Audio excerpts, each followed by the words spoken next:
শুক্রবার কিমব্রিজ এলাকায় ছিনতাইকারীর আঘাতে র্যাব সদস্যের মৃত্যুর পর নগরীর নিরাপত্তা নিয়ে প্রশ্ন তোলে সাধারণ মানুষ। এরপর রাত থেকে নগরীর বিভিন্ন এলাকায় ছিনতাইকারী, মাদকসেবী ও মাদক কারবারিদের ধরতে অভিযানে নামে পুলিশ, র্যাব ও সেনাবাহিনী। এ সময় নগরীর বিভিন্ন স্থান থেকে ২২৭ জন ছিনতাইকারী ও মাদক কারবারিদের আটক করে পুলিশ।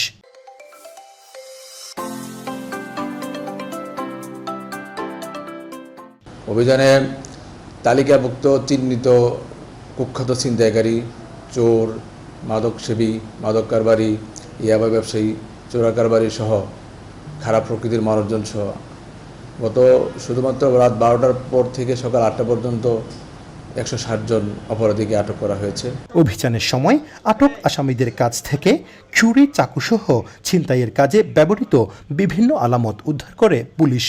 আলামত, ছোরা, পাশাপাশি ছিনতাই করার যে বিভিন্ন সামগ্রী, অন্যান্য সামগ্রী পেয়েছি সেগুলো সহ পরবর্তীতে বিস্তারিত যা যা পেয়েছি মামলার আলামত হিসেবে তখন আমরা সেগুলো উপস্থাপন করব।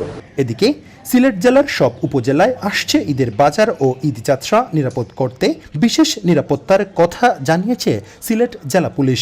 পর্যাপ্ত নিরাপত্তা পরিকল্পনা আমরা করেছি, পর্যাপ্ত ফোর্স আমরা মোতায়েন করেছি এবং একই সাথে আমাদের আপনার সাদা পোশাকে এবং আপনার পোশাকে দুইভাবেই আমাদের আপনার নজরদারি আছে।